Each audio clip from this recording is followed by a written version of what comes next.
ভালো লাগছে না ম্যাডাম? অনেক বেশি ভালো লাগতেছে, একটু বেশি করে দে না।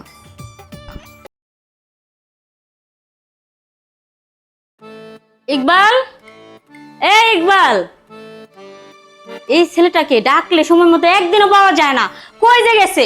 আরে ম্যাডাম, তা আসবো তো, বাইরে অনেক কাজ ছিল, এজন্য আর কি দেরি হয়ে গেল। সারাদিন কি বাইরে কাজ করবি? ঘরের কাজগুলো কে করবে? হ্যাঁ, এ দেখ কাপড়গুলো এলোমেলো হয়ে আছে। তোরে বলছে যে কাপড়গুলো সুন্দর করে ধুয়ে আয়রন করে রেখে দিস, তাও করিস নাই। বিছানার চাদরটা কবে বিছাইছস? এখনো চেঞ্জ করে দিস নাই। আচ্ছা বসেন ম্যাডাম, অত মাথা গরম করেন না, সব করে দেবানি। ম্যাডাম, ওই যে যে বেগুন গাছটা আপনি আনছিলেন না, হ্যাঁ, কি হয়েছে? ওই বেগুন গাছে একটা লম্বা বেগুন ধরছে, তাই আর কি আমি পাতা মাথাগুলো পরিষ্কার করে দিচ্ছি।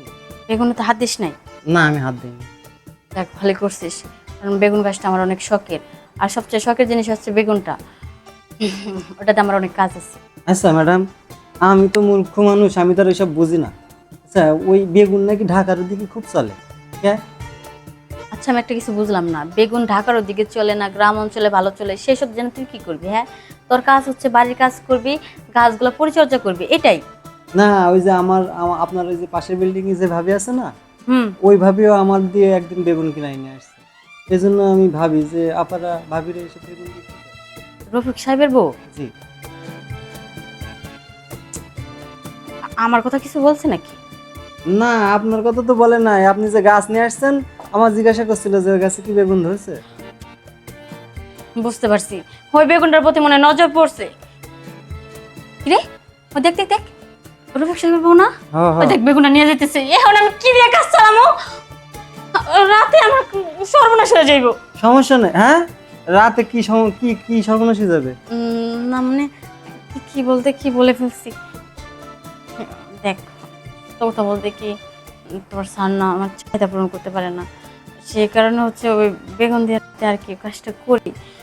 বেগুনটা কত শখ করে দেখে দেখে বড় করছিলাম, একদম আমার মনের মতো পারফেক্ট সাইজ হয়েছিল।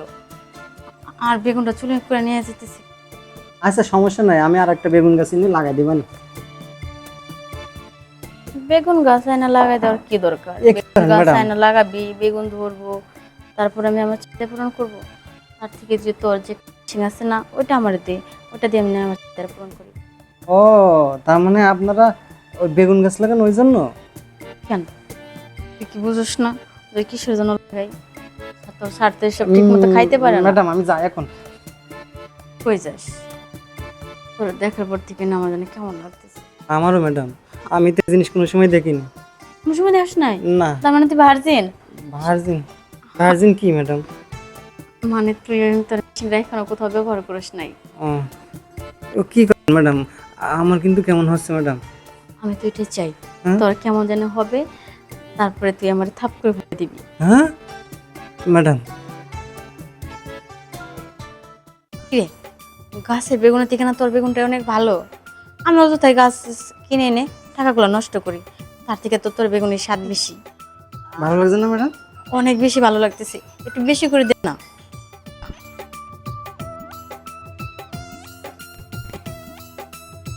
ম্যাডাম, আজকে যেটা হয়ে গেল, এটার জন্য আপনি কিছু মনে করেন না।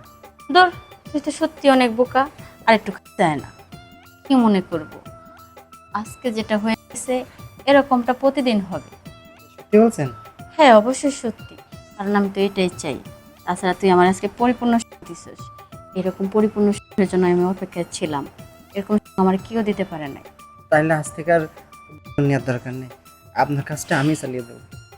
এত সুন্দর মিশিং থাকতে আমি কেন বেগুন নিতে যাবো? আর ওই যে আপনার পাশের বাড়ির যে ম্যাডাম, ও আমার বলছিল। সাবধান, যাবো না। তার আশেপাশে কখনো যাবি না। আচ্ছা। সব সময় তুই আমার চোখের সামনে সামনে থাকবি, কারণ তোর দেখলে আমার একটু শান্তি শান্তি লাগে। আমারও খুব লাগছে। আমি এখন বাইরে যাই ম্যাডাম। বাইরে যাবি কেন?